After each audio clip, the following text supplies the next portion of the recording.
ወራህመቱላሂ ወበረካቱሁ ውድ ሞሚ ቻናል ቤተሰቦቼ ሰላም ናችሁ? እኔ አልሐምዱሊላህ ረቢል ዓለሚን ደህና ነኝ። ለአላህ ክብሩ ይስፋ እና ቻናሌን ለምንድነው ማታበረታቱኝ? እስኪ ላይክ አቁሜያለሁ፣ ምክንያቱም ተከታታይ ስለሌለኝ ማለት ነው። ማለት እለቃለሁ አይታይልኝም፣ በቃ እፍሽ ይለኛል፣ አልለቅም።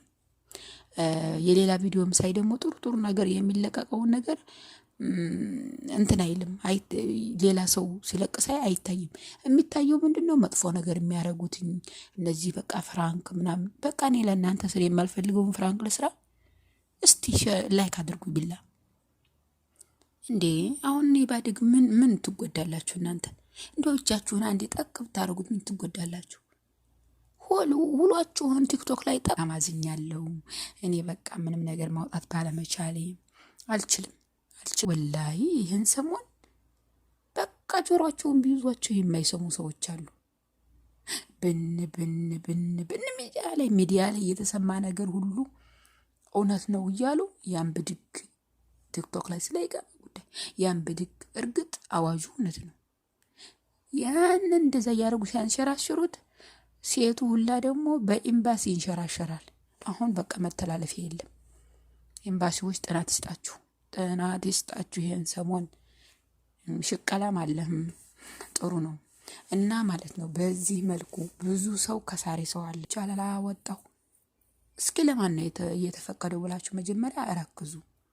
ይጋማ የተሰራለት ሰው ግን ብላቅ የሆነበት በቃ ከፊሉ ጋር ስማማ ብሎ ጠለብ ሆኖ የጠፋ ጠለብ ሆነውም ደግሞ ይጋማ የተሰራላቸው ሰዎች ያልተሰራላቸው ሰዎች ይጋማ በጠለብ ይምጡ በይጋማ ለካም ይጋማ ነው ስሙ ለካ እና ማለት ነው። በጠለብ መታችሁ ይጋማ ያልተሰራላችሁ ሰዎች ወላይ እንዳከስሩ። እርግጥ ፓስፖርቱን ብትይዙት ይጠቅማል፣ ኢትዮጵያዊ መሆናችሁ ይታወቃል። ግንስ ዞሮ እንዳትሸወዱ ለማለት ነው ወላይ። እናም ደግሞ አሁን ይጋማ ለማውጣት ማለት ነው፣ ይጋማ ለማውጣት እንትን አያስፈልግም፣ ማሳደስ ፓስፖርት አያስፈልግም። ምክንያቱም የፎቶ የፓስፖርት ኮፒያችሁን ዝም ብላችሁ አስወጥታችሁ በኮፒው ብቻ በፎቶ ማለት ነው በዛ ይጋማ ማውጣት ይቻላል።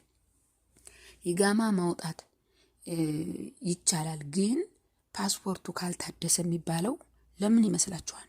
ኢትዮጵያ ለመሳፈር ስትፈልጉ አሁን አለጦሌ ይጋማ ወጣችሁ ወደ ኢትዮጵያ መሳፈር የምትፈልጉ ሰዎች አዎ ፓስፖርታችሁን አሳድሱ። ግን ደግሞ ወደ ኢትዮጵያ ማትሳፈሩ ወዲያውኑ ይጋማውን ብቻ ለመያዝ ከሆነ ፓስፖርቱ መታደስ አያስፈልግም።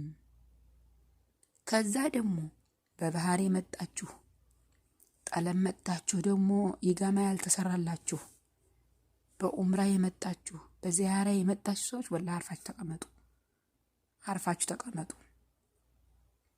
እንዳትከስሩ ማለት ነው። እንዳትከስሩ። አንድ ነገር እስከምትገቡበት ድረስ ቀላል ነው። ከገባችሁበት ወዲያ ግን መውጫው ከባድ ነው። በኋላ አሁን አስገቡኝ በኋላ ላይ ደግሞ አውጡኝ እንዳትሉ አስቡበት። እና ደግሞ ረጅም ዓመት እዚህ ኖራችሁ ማለት እዚህ ረጅም ዓመት እዚህ ኖራችኋል አይደለ? ከዛ ግን አሁን ይህ አዋጅ ወጣ፣ እንደገና ይጋማ ወጣችሁ እዚህ ለመኖር የምትፈልጉ ሰዎች ምንድነው እዚህ ለማርጀት አስባችኋል ማለት ነው? ኢትዮጵያ ገብታችሁ ህይወት የለም አስቡ። ደግሞ መልሽ እመጣለሁ። ኮሜንት ላይ ደግሞ የተሳሳትኩት ነገር ካለ አስረዱኝ። ወሰላሙ አለይኩም ወራህመቱላሂ ወበረካቱ።